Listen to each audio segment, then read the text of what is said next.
திருக்குறள் குறள் எண் 1085.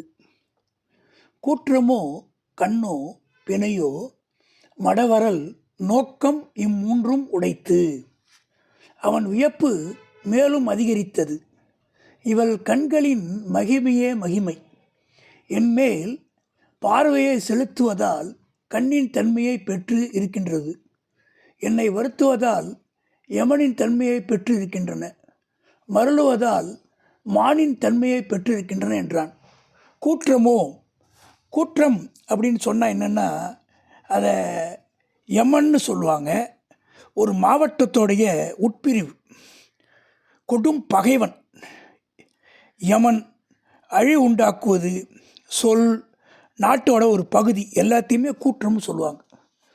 கூற்றம் குதித்தலும் கைகூடும் நோற்றலின் ஆற்றல் தலைப்பட்டவர்க்கு.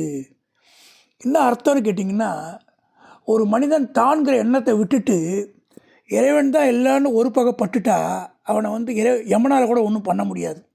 கூற்றத்தை கையால் விழித்தற்றால் ஆற்றுவாருக்கு ஆற்றாதார் இன்னா செயல். ஒருத்த செயல் வீரன் நினச்சதை முடிக்கிறவன் தெரிஞ்ச ஆள்கிட்ட போய் ஒரு தகுதி இல்லாத ஒரு ஆள் ஒரு வம்பு வளர்த்தான்னா அவனை யமனால் கூட காப்பாற்ற முடியாதுன்னு சொல்கிறார். கூற்றமோ கண்ணோ பிணையோ மறவரால் நோக்கம் இம்மூன்றும் உடைத்து அப்படிங்கிற அந்த பாட்டில் இந்த கூற்றம்ங்கிறதுக்கு இந்த 2 குறள் பார்த்தோம். இந்த கண் அப்படின்னு சொல்லும்போது விழி, கணு, மரக்கணு, கண்ணோட்டம், மூங்கில், முரசடிக்கும் இடம், மூட்டுவாய், பெருமை, இடம், அறிவு, பற்றுக்கோடு, உடம்பு, இத்தனை அர்த்தம் இருக்குது. கண்ணுடையார் என்பவர் கற்றோர் முகத்திரண்டு புண்ணுடையார் கல்லாதவர். கண் இருக்குன்னாலே படித்தாதான் கண் இருக்குன்னு அர்த்தம். பிணையோ, பிணைன்னு சொன்னாலே அதாவது ஒரு உத்தரவாதம். யாரோ ஒருத்தர் கடன் வாங்குறாங்க, பிணை கொடுங்கன்றாங்க. பாதுகாப்பு, விருப்பம், பெண்மான், ஆசை, கட்டு, உடன்பாடு, பூமாலை, குதிரை, ஒட்டகம், நாய், கழுதை, இப்படி பல அர்த்தம்.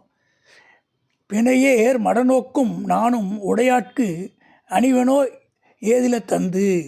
பிணையேர் மடநோக்கும் நானும் உடையாட்கு அணி எவனோ ஏதில தந்து. மேலும் அவள் அழகில் மனம் சென்றது. இந்த பொண்ணுக்கு இளமானின் மருண்ட பார்வையும் நானும் இயற்கை அழகாக கொடுத்துருக்கிறதுனால வேறு செயற்கை நகையே வேணான்னு சொல்கிறாங்க. அப்போ ஒரு கண்ணோட பார்வை மான் மாதிரி இருக்குது, கண்ணு மாதிரி இருக்குது, யமன் மாதிரி இருக்குது அப்படின்னு அழகாக சொல்கிறார்.